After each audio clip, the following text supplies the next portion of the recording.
what better way to start a glorious weekend indeed with another episode of The Game Changer. I am indeed Nate the effing Great, and I'm being joined here by the one and only, the fabulous, the ever-spectacular, extraordinary, one and only VicTori Belle. How's it going? It's good. We're in person. Holy cow. I was about to say, it's like I can actually understand you this time around. It's like we're not actually doing this over Skype. Hashtag Skype sucks for us. I don't know why. All the time. But All the time.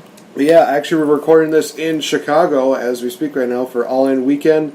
And this is honestly one of the best ways I could think about doing this. Doing this with one of my most loyal co-hosts. And just getting prepped up for the big weekend.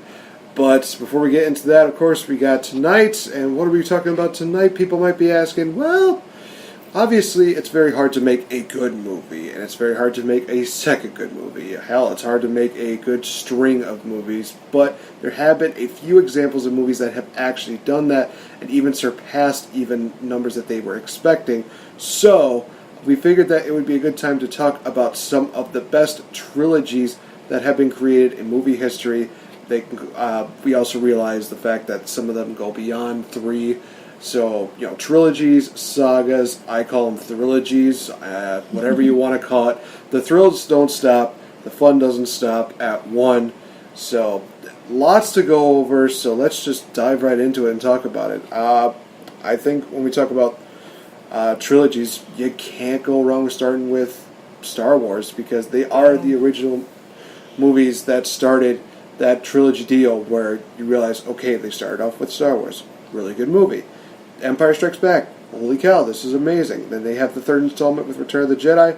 Awesome. Now, of course, people have difference of opinions when it comes to the prequels. People think the first one is bad, second one is bad, third one is bad. I consider the third one the best out of those 3. Just because I think there's a little more development, a little more story. Is that Clone Wars? No, that's Revenge of the Sith. Oh, okay. The Attack of the Clones, the Clone Wars one, that's honestly my least favorite one of them, and mainly has to do with the fact that they get too lovey-dovey, gushy into that, and I know that's kind of what George Lucas wanted, but at the same time, it's like, don't insult our intelligence with this almost Twilight-ish BS that we don't need in our science fiction deal. And of course, a lot of people hate the first one because of either young Anakin Skywalker or Jar Jar Binks, or the fact that what's his face just like instant dies. Oh yeah, quite. Darth Maul. Darth Maul insta gets cut in half. That's right. When he's supposed to be like one of the badass Siths. Yeah. And they're like, oh great, you killed him already. Thanks. Yeah, they had a rough start when it came to the prequels, but after that they started getting back on their feet with Force Awakens, which turned out to be one of probably the top 10 highest grossing movies of all time. And then they recently just had The Last Jedi, which a lot of people have definitely had mixed reactions about. I personally loved it. I thought that some things about it were maybe iffy but still passable.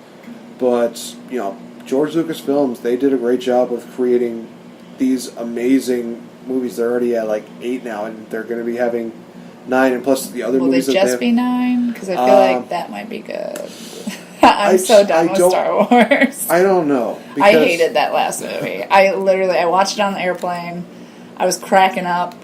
I was like, this is not what I thought Star Wars was. This is ridiculous, and it's a joke. I think that can go for a lot of movies. There's a lot of movies that have that one movie where it's either too hilarious to take seriously or stuff like that. I think I can definitely see where people see The Last Jedi being too hilarious because... But I was cracking up not because I thought it was that funny, though. I was cracking up because I thought it was bad. I don't understand why they would ruin the image of Luke Skywalker the way they did. I don't understand why they have a character that doesn't mean anything, like Rey. Oh, she's just there. She doesn't mean anything. Oh, thanks. Waste of my time, waste of everything. And then having them again with all the emotion, it's just not Star Wars. It's literally, you're supposed, the Sith are supposed to be betrayed by their emotions almost because they have them, but it's supposed to be anger, not love and want. I just think it's over the top, almost like how you said the second, the Revenge of the Clones or whatever. I don't know their names even. There's way too many of them. But this one was more romantic to me than even that one. They tried to make Rey and Kylo like something, and I'm like, I don't want that. And then like the stupid Finn and that other girl, like that was, I don't know. I was just disgusted by that movie. I was like, and they need to stop making Star Wars movies. Well, I think that I do agree with the whole Kylo and Rey deal. I'm hoping that does not involve a whole, they're going to be an item, because that is going to be one of those things where I'm like, well, great. This is not at all what I hoped it would. I was just hoping it's going to be one of those things where they're just kind of trying to help each other, help better understand. I would have been cool with that. I would have been cool if they were. But it still had that kind of feel that it's more than that and more. Well, they weren't. At the end, they literally were like, "Oh no, you're evil and crazy," and he's like, "Oh, but I care about you." I was like, ugh, gross. I think I just want to do an entire episode of your take on Star Wars, because this is just this is pure gold right now. I respect Star Wars for what it is. I'm not really that big of a fan. It's just not for me. It's too it's kind of how another one that I'm going to say. I appreciate it for what it is. It has a fandom. It's an epic trilogy. Right. So that's why I appreciate it. And I definitely have watched it. I haven't watched all the Star Wars, like the side quest stuff or the prequel things, like Solo and all that. Right. There's just so much. They're just milking it, literally, like how Luke Skywalker milked that freaking creature in that movie, which was disgusting and ridiculous. Like, that's... I don't know if Disney is doing a good job. No. Yeah, I think it's up for debate on that, and maybe that's going to have to be a future episode. Maybe is Star Wars being killed by Disney, or is Disney making Star Wars better? Who knows? But just to kind of close off on this one is that, going back to what I said, whether people wanted to admit it or not, it's one of the first few trilogies that a lot of people really got into. When they think about trilogies, first thing that comes to mind is like, oh, you mean like Star Wars? Boom. So I think that's really a good way to start it off. But I know we have a lot more to go through, so Tori, which one do you have going into the next one? What's the next trilogy that we should be talking about? Well, I guess I will go with the Lucasfilm trilogies and stay on them with Indiana Jones. Oh, nice. I mean, you can't go wrong with Indiana Jones, and I'm talking about the 3, not the Crystal Skull or whatever that was. With Shia LaBeouf. Yeah, I actually didn't even see that because I heard it was so bad. But the first 3 movies, I did not write down the titles of all 3 movies. Okay. So I know it's like... I think there's like Temple of Doom. Yeah. Raiders of the Lost Ark. Yes, great. And, oh my gosh, the I third know. one. I know, I'm sorry I didn't write down all the names. I'll get the third one going. Just keep talking. But yeah, no, I think we all know that George Lucas obviously enjoyed working with Harrison Ford, and I love Harrison Ford literally taking the reins on this and being the main character and just bringing this Indiana Jones to life. And he was just such like a hero that everybody wanted to be. He's a historical archaeologist that goes on incredible adventures and ends up like dealing with demonic priest guys and Nazis trying to bring back the dead, and just these crazy stories that are just so fun and just so epic. Like, everybody knows, like, oh, like the melting faces, like, don't look at it, or the big giant boulder when you take off the emblem and the boulder comes down and he's running, or like snakes.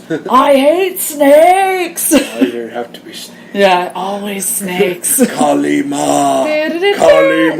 Yes, yeah.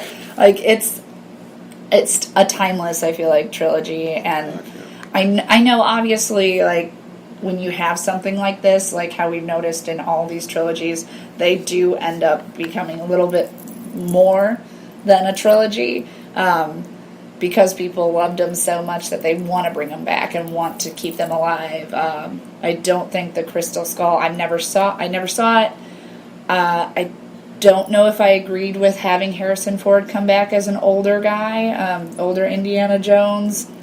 I think if you're going to bring back this type of archaeological adventure, you do need a young guy that's going to be crazy and jumping over things and being the, like, heartthrob guy that he was, saving the ghost, Mr. Jones, and having, like, the fun. Like, it was just so much fun, and every character was great. Action was amazing. And the shots that they did, I mean, I think Steven Spielberg? Yep, Spielberg. It was a Lucas film and stuff, but Spielberg did amazing. And I just remember going to Universal Studios, too, as a kid and getting to see this, like, as a live stage show, because they were able to take some of the most epic shots and, like, the fire, the explosions, the running through the temple. Like, it's just awesome. It's an adventure that everybody needs to see, and that's why it's on here for me.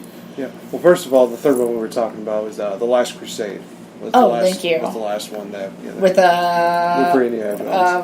Sean Connery. Oh, his gosh. dad. Good old Connery. Yeah, Sean Connery. Oh, man. You might have mentioned him once or twice. I mean, to be fair, he's quite the character. I'm just going to say that without sounding too negative or positive about him. But, yeah... Indiana Jones has definitely taken on an identity of its own. I understand why a lot of people definitely did not like the recent one that they did, which was King of Skulls. And also I think another reason why was that they were trying to create a new Indiana Jones with Shia LaBeouf. But problem is, I just don't think a lot of people saw him as that kind of action hero kind of guy. He tried, because I have another series on here that I think he did decent at, but yeah, he's kind of more, he's too nerdy. He doesn't have the complex that Harrison Ford brought to the character. I think in certain movies he can definitely play that dramatic role, but when it comes to... Not a heartthrob, right? You're right, he's not really a heartthrob. He's not like that full-on guy you could see, doing... Like, I want to be that guy. Right, like, yeah. No, like, I'm cool with that guy. He's kind of one of those guys that's more of, like, comedic. I mean, he was big star when he did Disney's Even Stevens. Right, and he was always kind of a loser character, which is likable for him. He's good at that. That can't be the next Indiana Jones, though. That's the main exactly.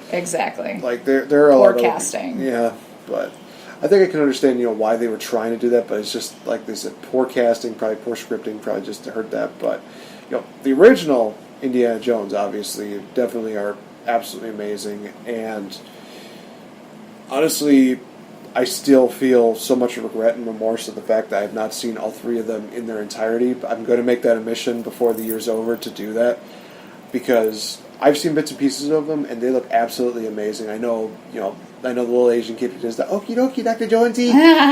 He's so cute. And you just Dr. Jones. And like we mentioned, the boulder coming down or the traps that they did. Yeah. The fact that it's taken that identity of being so well liked by the public that they decide, let's take a risk here. Let's bring it into the real world and let's actually make a live action deal, which, was pretty awesome. I mean, it's almost like you got to experience this guy almost basically surpassing death and being like, yep, nope. Yeah. And there's still that part of you that's like, oh boy, I know this is all planned out, but at the same time, one wrong move and he could probably end up getting, accidentally skewered or run over by a boulder. Yeah. But who knows? Maybe it's like a giant boulder balloon that has a speaker system in it, for all we know. But yeah, this is one of those movies that, it's really crazy how it transitions, one set of Harrison Ford movies to another one, because I think this is the one that definitely made Harrison Ford a household name. He definitely broke out on his own as the main lead character, and to quote him basically, these movies deserve to be in a museum. They are that good. They really are. They are that absolutely amazing. I would definitely say probably as good as the Terminator movies, which is not on the list, unfortunately, but I've gotten a chance to at least see I didn't see the third one, so I couldn't put it on there. Let me put it like this. First one was a good start. Second one, amazing. Absolutely amazing. I love that movie. And then we get to the third one, and it's just kind of one of those things where I watch it, I'm like, huh. Well, did that happen a long time after the second one? I don't know. Okay. I don't know if it's like a year I kind of or feel so. like the second one was like the best, and then I thought they waited for him to get older or something, and it was weird. It was something like that. It was one of those weird things where, as a guy, I know I'm going to sound like a pig for saying this. It was one of those things where it's like the main antagonist is a female, and it was one of those things where it's like the only good thing I'm getting out of this movie is booty. For the third one? The third one. It was like that. That's about it. Literally, that's how bad it was.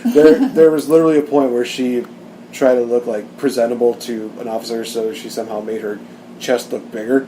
And it's even one of those things where I'm like, "Are you serious?" It's a female Terminator. Yep.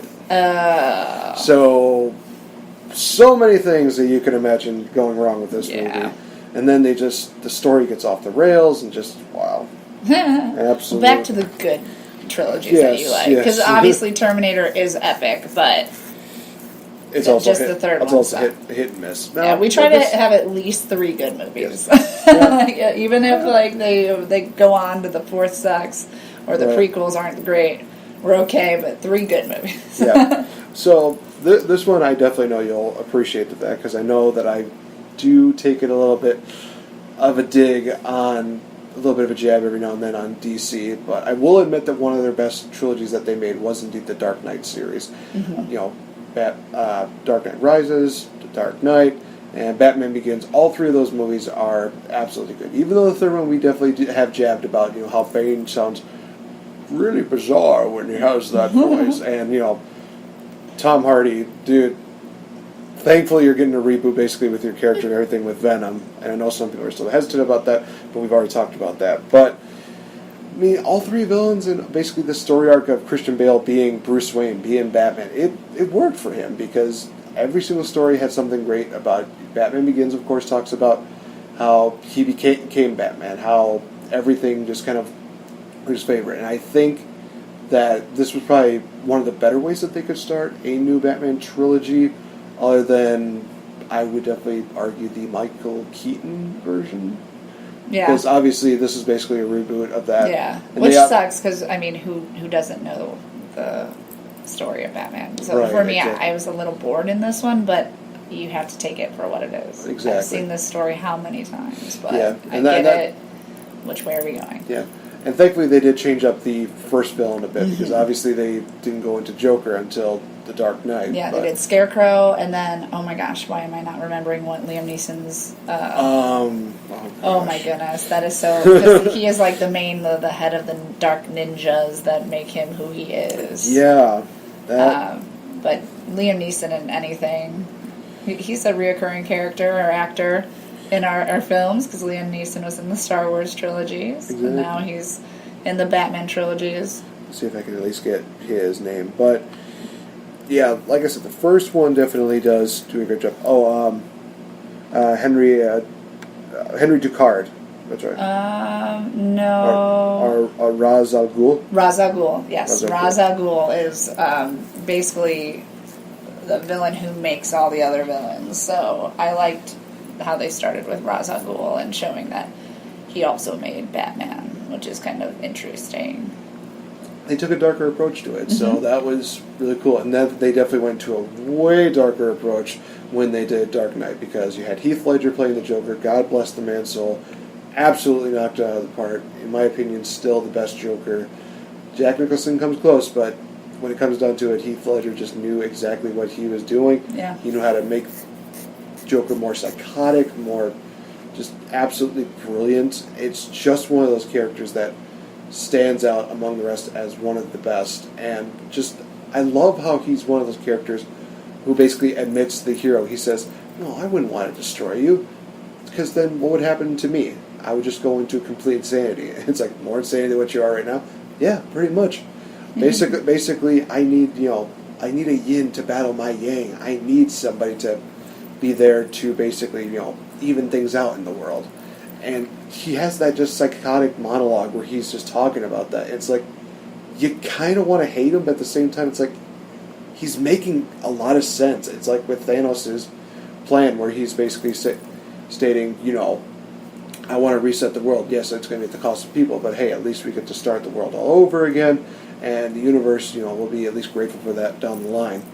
So having that is absolutely incredible, and it does also test the boundaries of how far will Batman go to bring justice, because obviously first movie they embrace him as a hero, second one they slowly start turning on him because they think, well, he's kind of more of a vigilante, he doesn't really stand for justice. And of course Bruce Wayne has to realize, either live long enough to be a hero, or either die a hero, or you live long enough to see yourself become the villain. And he's choosing to be the hero instead of the villain, which obviously a lot of people are thinking that's probably what he was going to end up doing, was dying in the third installment, because we got introduced, of course, to Bane, who is basically Batman's biggest rival to date. I mean, honestly, this is definitely an upgrade from the Bane that we got in Batman and Robin. Oh, God, everything that went wrong in that movie. Yeah, that was awful. I mean, we can trash on Tom Hardy all we want, but it's still one of those things like, at least we got like at least a 10 times upgrade from the Bane that we got years prior. Weird green. Oh, God. But I did like that he was more of a luchador in the first one. He's supposed to be Mexican. I don't know why they had Tom Hardy as Bane. Well, that's... Tom Hardy, are you... Oh, I guess British guys can be anyone now. They can be Mexican, they can be the Americans, they can be our Superman. Ethnicity aside. British people are taking over. England. Jeez. Not again. But... yeah, again, with the third one, it's definitely one of those things where now he has to question how far he's going to go before he ends up killing himself. And of course, we thought maybe there's going to be another installment, because they definitely left that door wide open at the end where they had, what's his name? Alfred? No, the guy. I know, Fox. No, Morgan Freeman's character? No. Giovanni's character at the end. Dick Grayson. Oh, not I'm trying to remember the actor. Yeah, the actor's name. I know who you're talking about. He was in Inception. He was in Third Rock from the Sun. That's enough. We're not good right now. Let's get the proper. Joseph Gordon-Levitt. There we go. Boom. Joseph Gordon-Levitt. That's right. God. Eventually, I'll get it. Yeah, they made it seem like, it's going to be a great setup for the final one, but unfortunately, that didn't end up happening, because I think Christian Bale was at the point where it's like, he was done. Yeah, it was at that point. So, but it was still. And that is like a different. And I know that's very confusing for some people, but yeah, that whole Batman issue is like a different thing from the whole Justice League stuff. Oh yeah. Which I think also confused the F out of people who are like watching for DC and watching for Batman. They're like, wait, what the heck? Like, I thought Batman did this already. Are we seeing another prequel, like when we get to see Bruce Wayne's parents die again in Justice League? You're like, oh my gosh, what is going on? But all in all, I do agree. I think the Christopher Nolan Batman trilogy is very good. I think what kind of killed them is how good The Dark Knight was. Because it was so good, they tried to do anything to top it, and it made The Dark Knight Rises or whatever. The Dark Knight, well, yeah. Dark Knight Rises the third one, or isn't that Dark Knight Rises? Yeah, Dark Knight Rises the third one. It was just weird, very odd. They tried to introduce so many characters, and it was just too much, and people were like, okay, this is all wrong. but take it for what it is. They're all enjoyable movies to watch without really thinking about what the comics should be. Yeah. So, and I will say this, that even though people criticize her, I still think that Anne Hathaway is a better Catwoman than what we got with Halle Berry, because good God almighty, let's reflect on the fact that was a thing. Yeah. Okay, we're done with that. Bad, yeah. Okay, so from a DC darker universe to whatever you have, what exactly you got for us? Let's see. So I have 6. If I need to cut one down, please let me know. Sure. I think I'll stick with the epicness right now, okay. And I'm going to say this one again. I'm not the hugest of fans, but if we say Star Wars and we're talking about trilogy, we have to talk about Lord of the Rings. It's literally one of the most epic and award-winning trilogies that have ever been, and that is ever been. I think they have more Oscars and more awards and more loyal fan base than almost Star Wars in some sense of it, because of the books and what they came from. Because Star Wars is from just the mind of George Lucas, which is awesome. But Lord of the Rings has books upon books upon books, and now they're just like Star Wars. They were like, okay, we need to make the Hobbit books too into movies. Let's do it. Let's get on it. And people are still watching them. People are still enjoying them. Obviously, the lore of Lord of the Rings is very interesting with elves, orcs, dragons. It's a totally different setting. It's fantasy versus science fiction, but still really fun to follow a group of hobbits on their adventure to destroy a ring of mass power and greatness. And the wizards that join them, you shall not pass, Gandalf the Grey, and the elves. I know this was the big Orlando Bloom come up as Legolas the elf. Everybody was like, oh my gosh, who is this guy? Whoa, he's so great looking. That's how he started his career as Legolas, a beautiful elf man. And yeah, I just remember they were so long. They were just so long. And you're like, how am I still in the theater? Because I don't know if they were over 3 hours, but they were close. And back in that time when they came out in the late 90s, early 2000s, like that wasn't what movies were. The only other movie that did that was like the Titanic. And I'm almost for sure Lord of the Rings Two Towers was tied with Oscars with the Titanic, or that sounds about right, because I think that it's just one of those movies that it's so better than the first that a lot of people were surprised by that. I mean, I mentioned that with Star Wars, where everybody just gets super stoked, super excited after watching Empire Strikes Back. It's like, oh my gosh, this is really good. Now people are watching, Twin Towers. They're like, holy cow! Finally, they got to the battle. Right. Yes, kill people, please.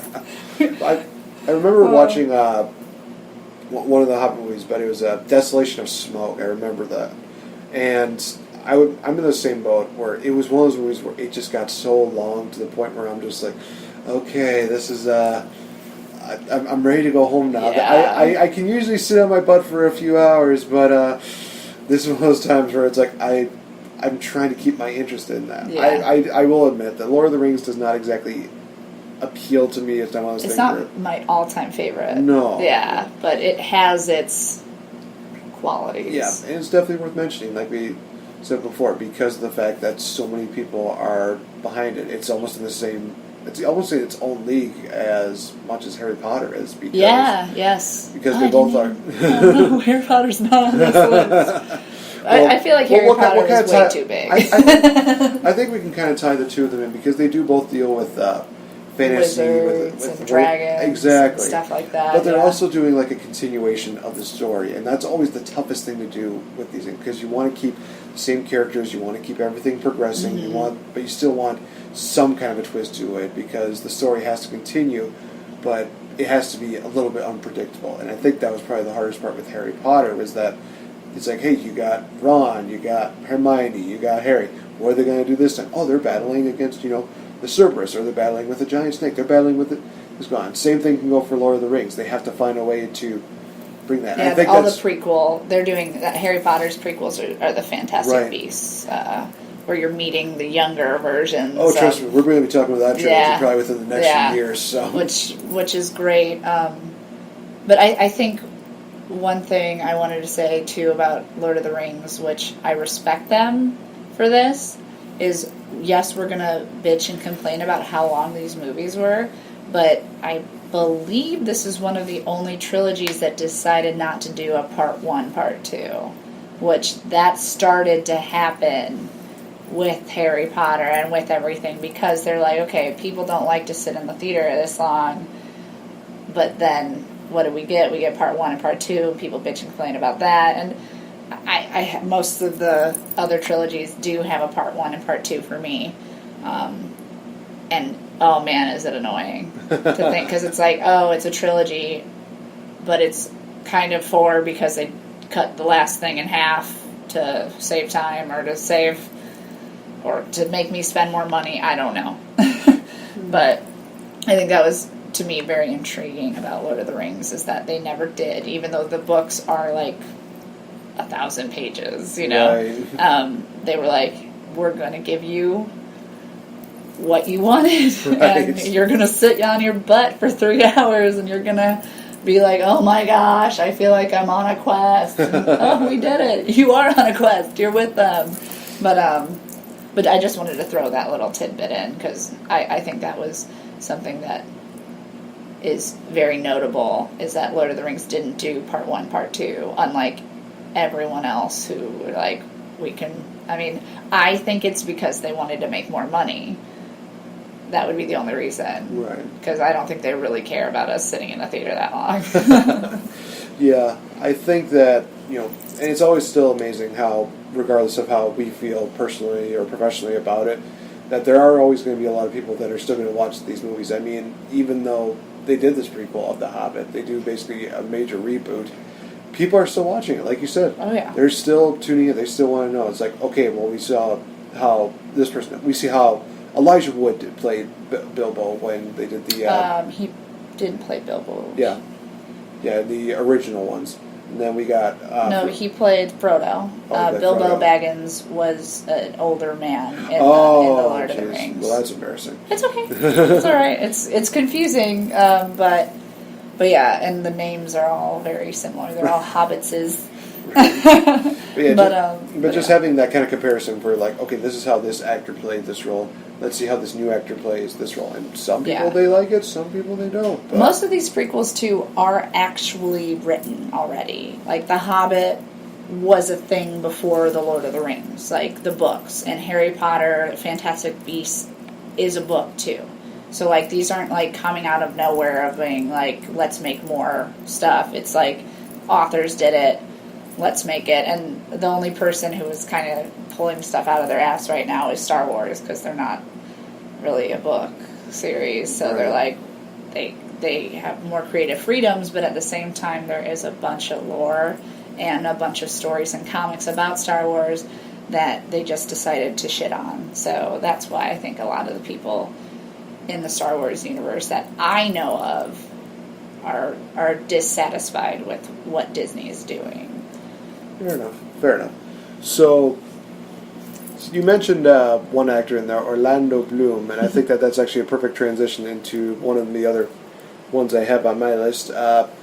Instead of going from fantasy and having all these battles with dragons and wizards and stuff like that, let's have him dressed up like a pirate, let's say. Of course, I'm talking about Pirates of the Caribbean.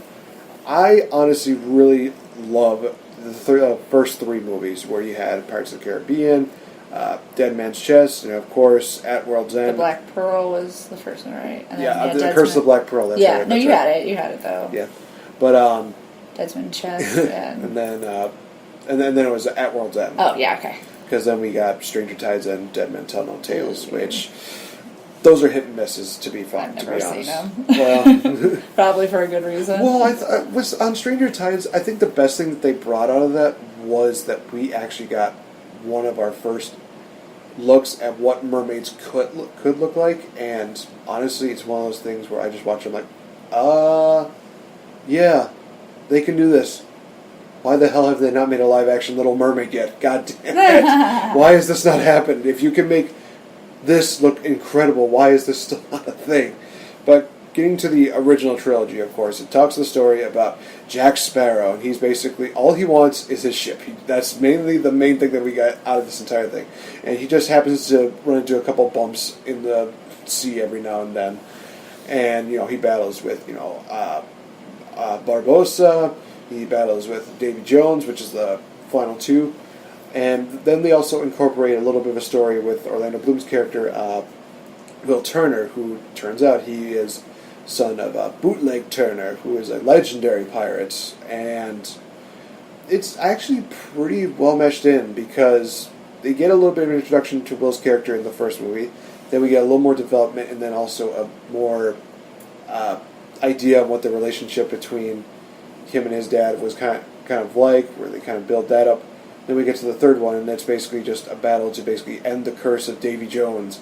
And of course, what ends up happening is that Wills has to take over the ship. What's Davy Jones' ship? I'm trying to remember which one it was. I don't know if I can help you. Flying Dutchman. That's right. Ah. I'm trying to remember that. The only reason why I remember that is because of the actually it's because of the outtakes. I remember Johnny Depp having a legendary outtake where he's just like, all we have to do is crown board Davy Jones's crocodile machine. Or what's called? What's the bloody thing called? And somebody says, Flying Dutchman. Oh, Dutchman. Got it. It's like, Flying Dutchman. That's right. That's funny. It's absolutely amazing to see that. And, we of course also get introduced to, oh my gosh, Keira Knightley. There we go. Yes. Who absolutely does a great job of being a bit of an action hero, but she also is still, love interest for Orlando Bloom, Will Turner, in the best possible way. She's definitely not one of those ladies that people watch and be like, oh, well, she's just going to, stand around and do absolutely nothing, isn't she? It's like, no, she takes action. If you mess with her man, then she's going to, fight back. She's not one of those people that just... And there's a weird love triangle that I think a lot of people are very confused by, and myself included, with Will, Sparrow, and Elizabeth Swann, Keira Knightley's character, to where it's like, oh, well, it seems like Sparrow and Elizabeth are going to end up together. No, we got Will and Elizabeth ending up together, and it's still kind of one of those things where it's like, well, what would have happened if Elizabeth would have ended up with Sparrow? Probably not anything good. Gotta love triangles. Gotta love triangles. Yeah, but it's one of those love triangles I think that is not as obvious as people really give credit. Like, obviously, if we talk about Twilight, then we're going to be like, oh, well, obviously Bella's going to go. I didn't put it on, don't worry. No, I'm just making that as an example. It's a great book series, but the movie series are kind of like... And that's another part 1, part 2. But, yeah, I absolutely love the fight scenes that get involved in Pirates of the Caribbean. They're absolutely amazing. The first one has just the Curse of the Black Pearl, which is basically... the pirates can't die, apparently. And it's because somebody took a piece of Aztec gold. It's like, okay, this is interesting. Oh, it comes back. Oh, they can die now. Oh, well, this is a nice twist. Okay. Second one, we basically get the introduction of Davy Jones and what he's all about and how he's cursed. Pirates that are like sea monster creatures. Which, great, really, the CGI in those films really took it to the next level, and it was really cool. I really liked And then we get the final climax at World's End, where it's basically two ships battling in a whirlpool, and it's absolutely wonderful. I think that might be one of my favorite action scenes of all time. Just seeing them.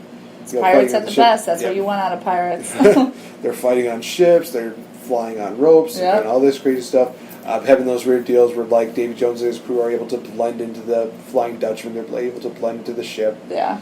It's kind of funny just seeing them trying to do that. And then, of course, one of my scenes that kind of gets me teary-eyed is where, Will gets stabbed by Davy Jones, and we have that deal where, for a long time, Bootleg actually kind of forgot his memory of his son, but then just in that brief moment, he just remembers that, and he just goes and attacks Davy Jones. It's just one of those things where I watch that scene, I'm like, it's not fair, because this guy barely gets to spend time with his son, and he's about to die. It's not fair. Damn it. but in the end, Will does indeed survive, but unfortunately he is cursed by the Flying Dutchman, which does get resolved in later movies, but I'm not going to spoil that much in case if you guys haven't seen them, I would definitely watch at least, Aren't they all on Netflix? I think so. I know for a fact a lot of them are on Netflix. But, yeah, and to think that this was all based on a random ride that was at Disney World. Yeah. It's also started then, and they made it into something I more. definitely remember that ride, and I really enjoyed the scenes of the pirates trying to get the dog to bring the keys, because that is a huge part of the ride, is that you get to see the puppet pirates being like, come on, boy! Come on, boy! And you just see this dog like, So I really enjoyed that they added what the ride was about in the movie as well. But it was good. I loved Pirates of the Caribbean. Really did enjoy that for what it was. So I believe that the ball's in your court. What you got? Yeah, let's keep it Disney, and I will just throw in an easy one for both of us to like, which is the Toy Story trilogy, which no one really knew that was going to be a trilogy, especially after one. You kind of like, that's a good movie, period. Then they're like, why don't we do a 2? Let's add some more characters, throw in the little sister and stuff like that, and that was also very good. not epic in any way. Toy Story was, I think, much better than Toy Story 2, but it wasn't bad. It kind of felt like most of the 2 movies of Disney. Like, I can take it or leave it. I think 2 had more emotion to it. I think that's kind of one of those things where you're kind of watching Woody go through this struggle of choosing whether, he, can basically be persevered forever and be remembered forever, whether, or just, stay with Andy and just be Yeah, it's like loss of innocence type of thing, which I think as a kid you're kind of like, what? Like how Jessie came in and she was like, that's what happens, is like they just throw you away once they get older. But little sister is there to rescue them and play with them, hand-me-down toys. Right. Then, of course, we get into Toy Story 3, and that's 3 was epic, yes. Ooh. Yes, Andy went to college. Then Woody gets sold on accident to a toy collector. And no, that's still 2. Basically, Andy the second one, Andy went to. Was the Prospector 2? Prospector was 2. The third one was when the kids end up in the toys end up in like a daycare center, and that's where they had what was that bear's name? I think it was like Laszlo. Yeah. Okay, oops, my bad. So 2 I did like, apparently. I thought it was 3. But no, 3 was just epic, and I remember tearing up. I remember the Inferno scenes where like some of the toys were... Yeah, and the animation, the Pixar animation was just great, and I think no one really saw that come in. I think Pixar kind of does that with us. It makes us wait for a good, 5 years. I think it took at least 5 years for Toy Story. Maybe longer. Almost like The Incredibles. How The Incredibles took a good 12, 15 years. But they're so busy with other new movies. They're like, oh yeah, we also want Toy Story 3. Well, I think also to their credit, they did also want to try and create a perfect storyline for that. Because I think that was one of the things that they mentioned with Incredibles 2 was that, hey, we know that you guys are looking forward to seeing these movies, but you have to also remember we want to make this really good. We want the animation to look good. We want the story to be great. We want the characters to be good. And I think that's the same thing with Toy Story, although I think with that one they're trying to speed that up just a little bit because I think that obviously, like we mentioned with Incredibles, it took 12, 15 years just for them to get a sequel. It takes too long almost. You almost then, you lose a little bit of it, because you're not, okay, I need it. We're used to our movies coming out almost every year.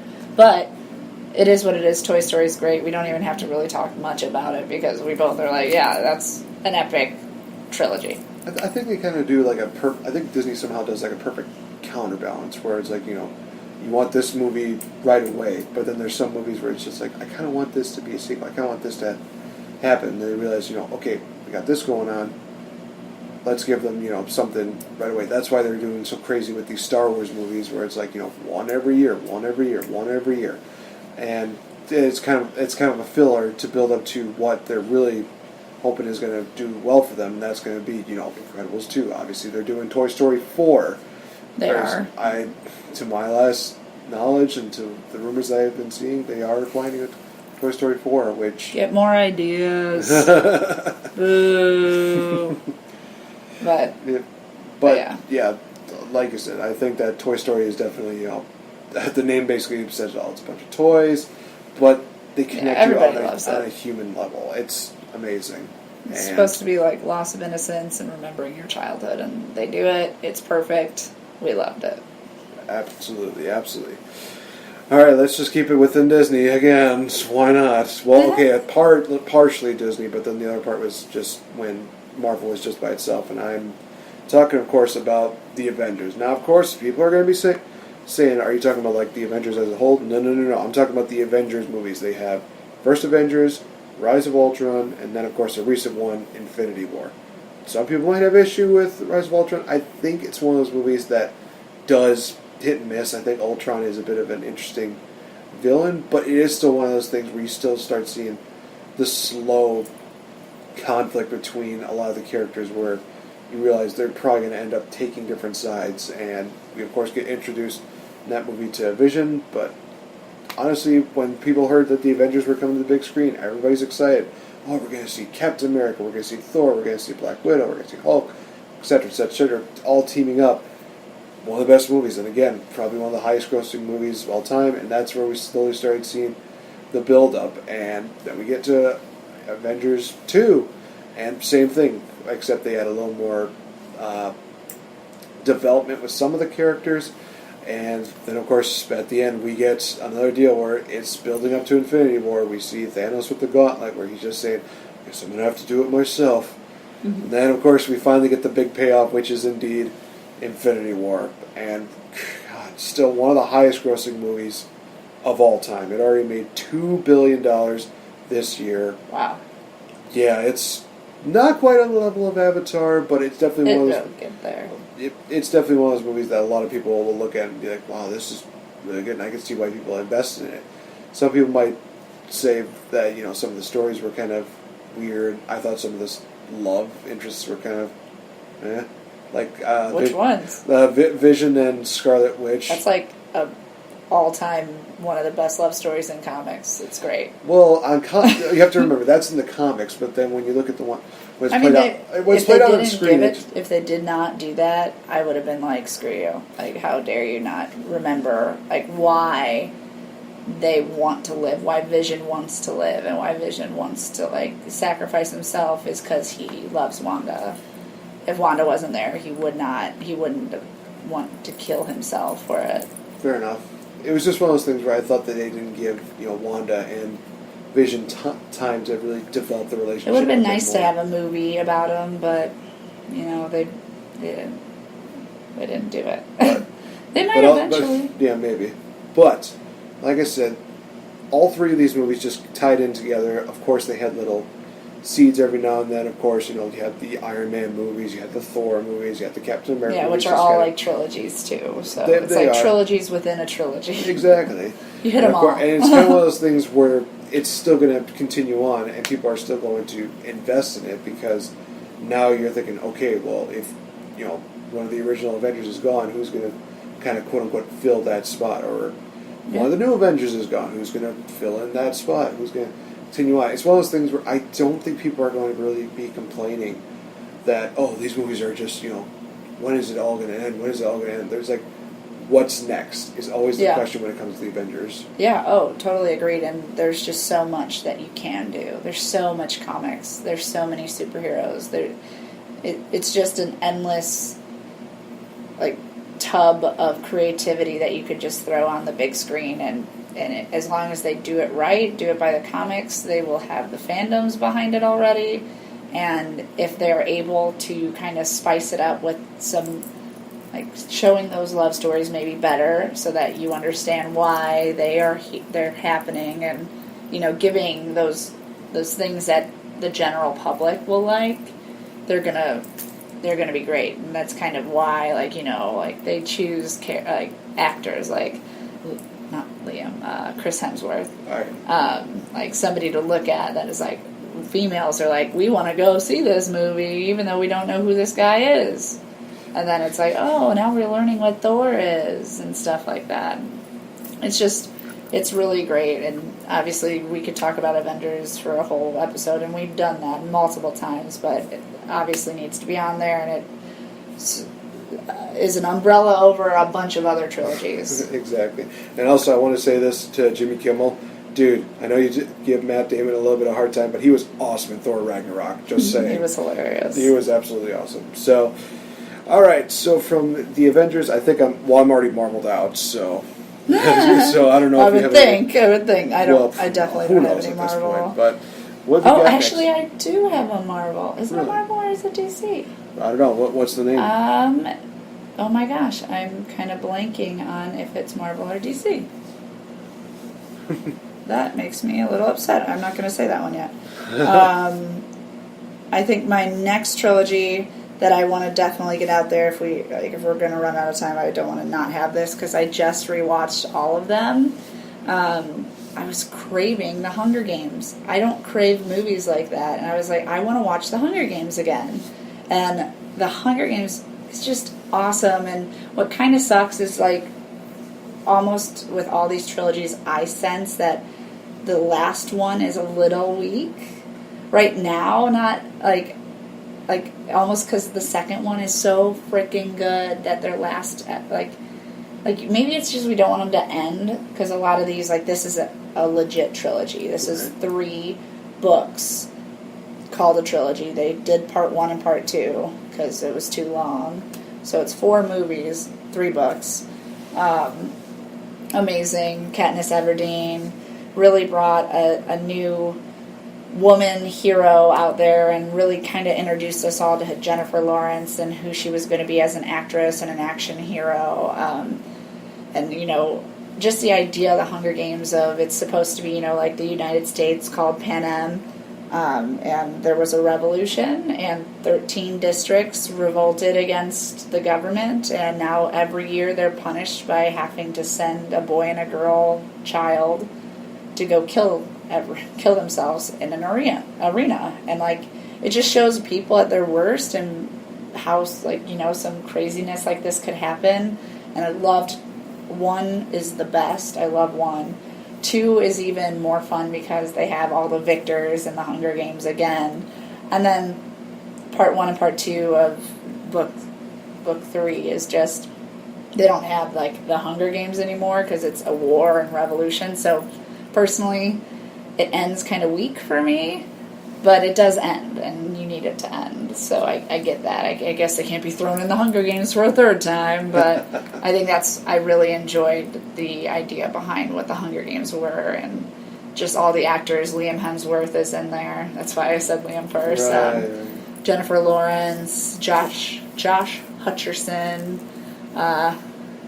what is his face? Woody Harrelson. Yeah, Woody Harrelson. Tallahassee, baby. Yeah, it's just really great cast, and just a really fun trilogy to go through. And I definitely wanted to say, I know I couldn't say Twilight, and they kind of are on the same level, but, like, they are. People were more dissatisfied and over Twilight happened too much and was in people's face too much. The Hunger Games didn't do like that, and Bella wasn't. Kristen Stewart, not good. Right. Jennifer Lawrence, good. We like Jennifer Lawrence. So it was just fun. I think that Jennifer Lawrence definitely, with this movie series, definitely introduced the next generation of what it is to be a female action hero. She definitely, I would definitely compare her to the kind of impact that Harrison Ford had with Indiana Jones, to where, you know, Indiana Jones, he's an action guy, he's trying to do the right thing, just absolutely amazing. And then you have Jennifer Lawrence, who obviously, you know, is Katniss Everdeen. She starts off as just this girl basically volunteering to take the place of her sister because she doesn't want to see her sister get killed. She's literally saying, I would much rather die than see my sister get killed. And in the end, she survives. Then we go on to, like you say, the second one, and basically the love triangles and all that fun stuff. Yeah, with Gale. There's still that major part of me that's like, dude, just go with Gale. There's that part of me that's just like, Peeta's gone, just go with Gale. I kind of want to see... Gale's hotter. Gale's not 5'7". Like. Right.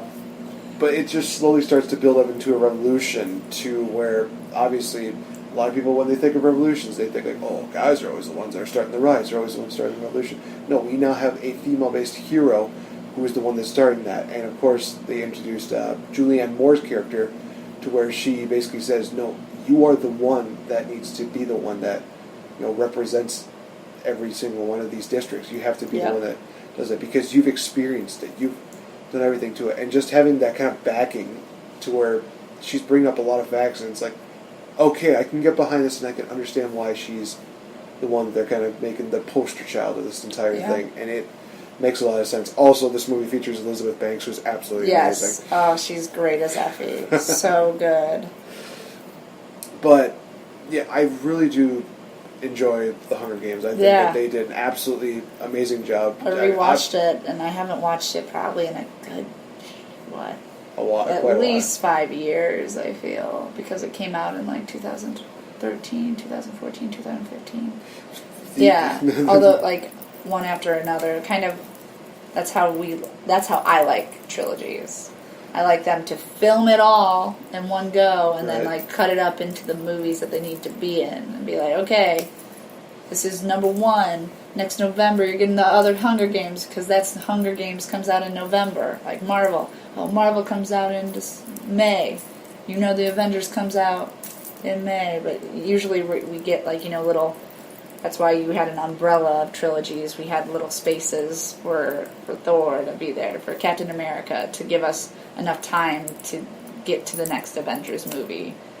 But Yeah, and like you said, they did do a great job with that for Hunger Games, where they did give people a little bit of time to kind of just let everything kind of soak in, yeah, kind of reflect on everything and think, okay, so this is what we know going into the next one, which is Catching Fire or, the Mockingjay movies. And obviously, it's kind of one of those things where they all mesh well, they all kind of work together to where I think that if anybody can watch the entirety of the Hunger Games from like first to last, I think that there is enough action there and enough, good writing in there to where it's going to all mesh very well. Yeah. And there's not going to be one of those things where it's like, well, it was doing really good up until this point, and then it started picking up. I did get a little bored though, and I just rewatched all of them. I got a little bored in the final movies because they kind of, have that. It's just a constant trend of like our heroine that we've loved being annoyingly obsessed with getting these people back versus like doing the right thing. Like she's like it's kind of going against what we know her for, right, which is few annoying, movies. and you're like, ugh, like why are you being so weak? Unless you have like a really good reason as behind it, whether it's like. Which the ending was great when he's like crazy and trying to kill her. I'm like, yes, nice. I like that. I wish we didn't have to wait the whole movie to have her being bitching and crying the whole time. But yeah, that's kind of. We can move on to the next trilogy, but I wanted to say Hunger Games because it kind of, for me, it covers the people who would be the really. It was our teenage like book years, like Divergent, Hunger Games, Twilight. They're all, to me, in the same kind of category of Maze Runner, and maybe this is maybe controversial, but Harry Potter, I feel like, kind of was those teen years of what we wanted, of the love triangles and the action and what it is, and I just wanted to at least have one, and since I just had a craving, I had to say it. In all fairness, even though a lot of people wanted Harry and Hermione to hook up, at least Harry Potter got somebody in the end. So Yeah. So it's not all bad for Harry Potter. Just bear that in mind. Ah, great Scott. What else can I follow that up with? Oh, I know. How about Back to the Future, ladies and gentlemen?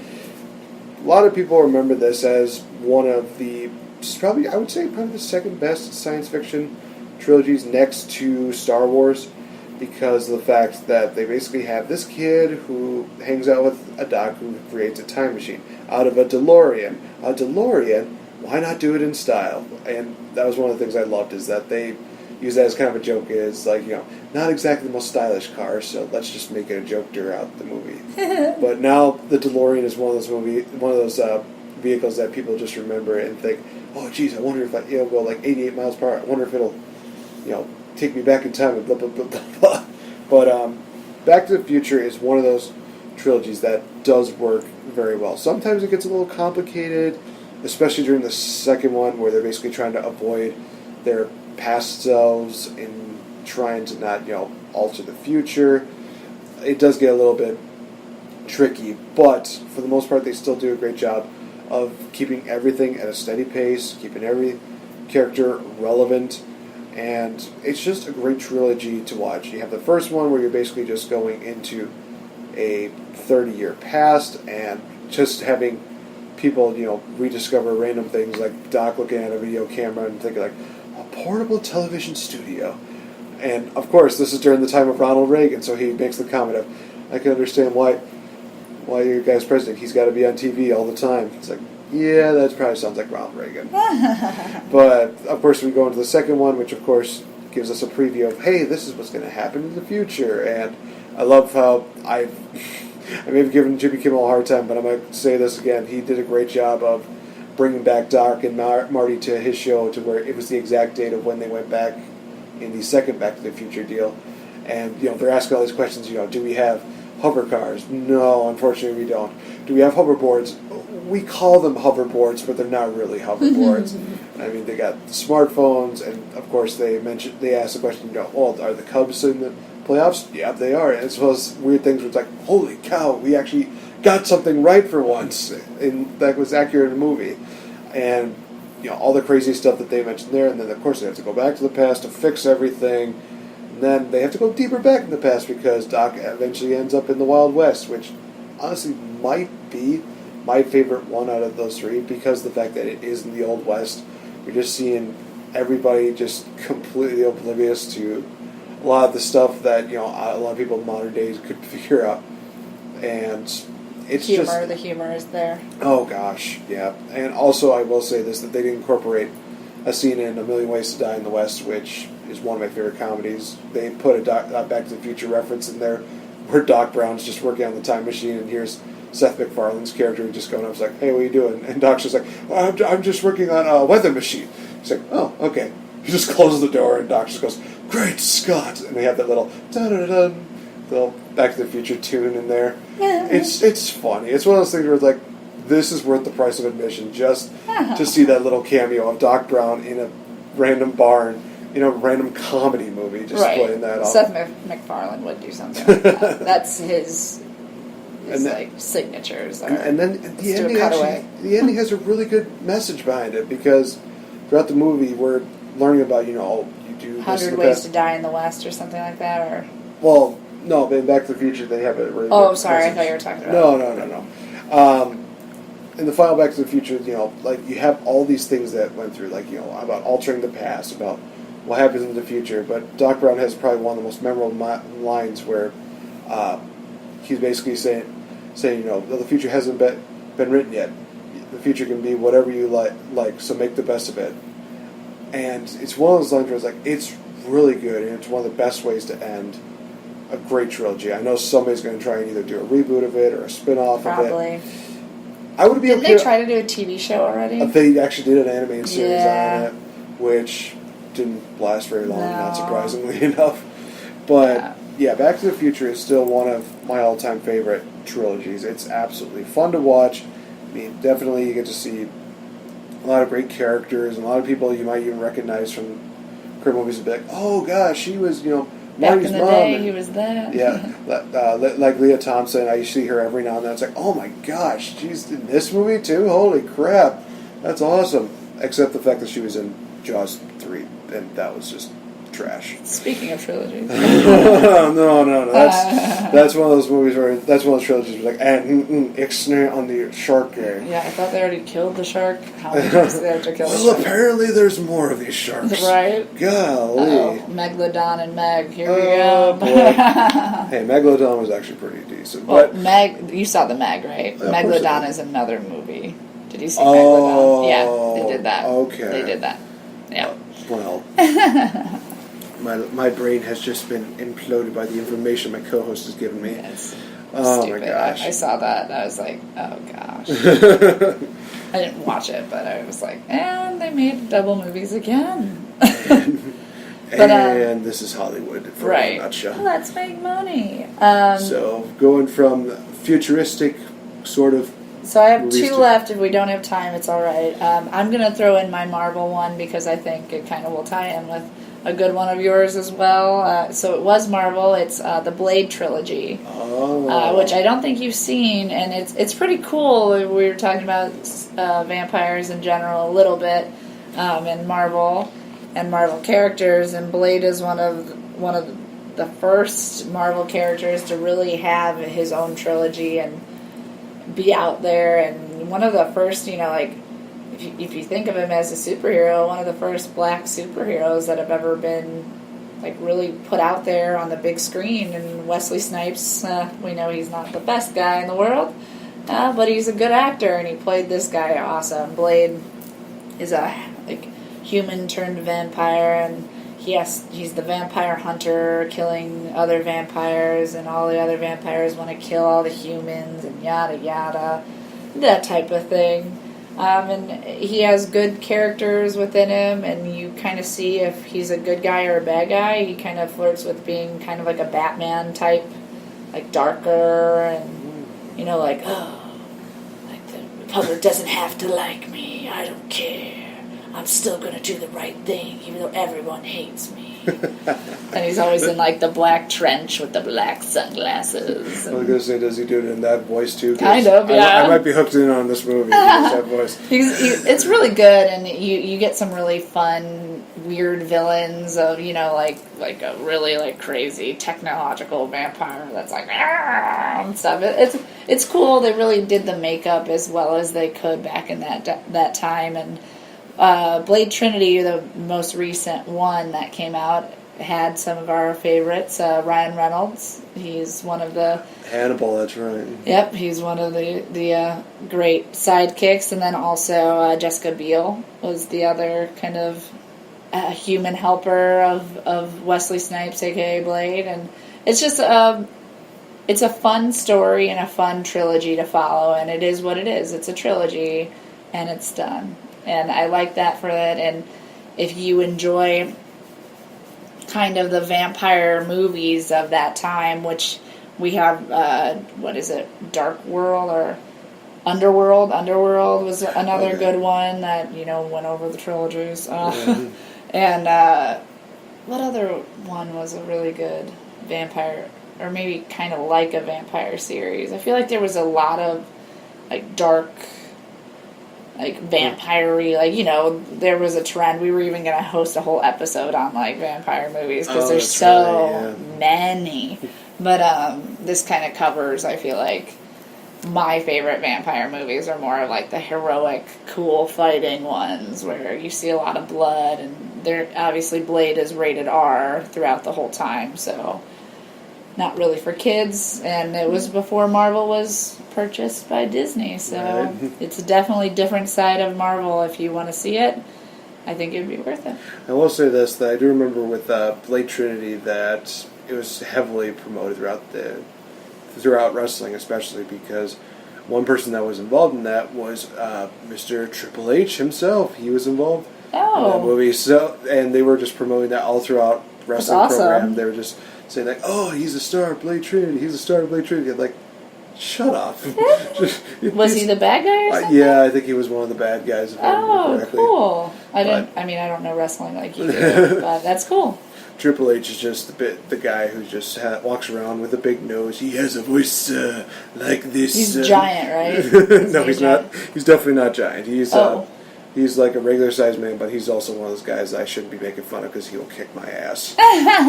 So, and he's also running a lot of really good stuff. Sorry, Triple H, I'm sorry. I don't mean to make fun of you. I know a lot of people like to make fun of your voice, but I don't want you coming and kicking my butt and also ruining my great wrestling network stuff. But I think that's actually a really good trilogy to end off with, because obviously we're getting closer to October, which means we're going to be talking probably a little bit about some of the nice, you know, crazy stuff. I mean, obviously we'll get into horror, but obviously a lot of the stuff that will be covered throughout October will be, you know, vampires, werewolves, stuff like that. So, be sure to check that out. So I think that's going to wrap it up for this edition of The Game Changer. And VicTori Belle, thank you so much for making time to come out here. Probably like, it's a long one. It was good though. It was. You had Spider-Man still, right? I had Transformers, but those are both good, and see them. I will. Yeah, I think the first two Spider-Mans are amazing, but of course I've already mentioned. I was one of those things where, like, I've talked about Spider-Man 1, 2, and 3 with Tobey Maguire enough. So yeah, that's how I feel about a lot of them. Like, I think I killed it. But with Transformers, I mentioned that a couple times. I think that there's just some inconsistency with some of their stories, but there's still a lot of really good CGI animation. Yeah, I enjoy the first 3, and then once Shia LaBeouf is gone, it's kind of like... And he did good. That's the action hero Shia LaBeouf is. He's the nerdy kid that needs saving. There we go. Yeah, there we go. And it all comes full circle. Yep, and we're back. All right, so don't forget, guys, that we have a lot of stuff going on. All In is going to be on Saturday, so be sure to check out the Facebook page, because you're going to be a lot of pictures, a lot of videos from that. Also, LinkCon is going to be taking place in Merrill, Wisconsin, and our very own Charisma is going to be there. She is going to be enjoying video games galore, vendors, probably free pizza, lucky, and it's going to be an absolutely amazing stuff. So go check out LinkCon, especially if you live in the central Wisconsin area. It is hosted and is grandmastered by a good friend of mine, Mr. Joshua Yeager. Definitely check him out on his page. Check out all the stuff that he does, and definitely go check out LinkCon. So a lot of good stuff happening this weekend. So for VicTori Belle and Nate, the effing great. This has been another crazy edition of the Game Changer, and I think it's almost time to call it a night because I drove for 5 hours to get here just to avoid paying tolls, and I am almost to the point of beat. So with that, ladies and gentlemen, this has been the Game Changer. Have a good one, and we will talk to you guys in the next episode. Bye-bye. Good night. Bye.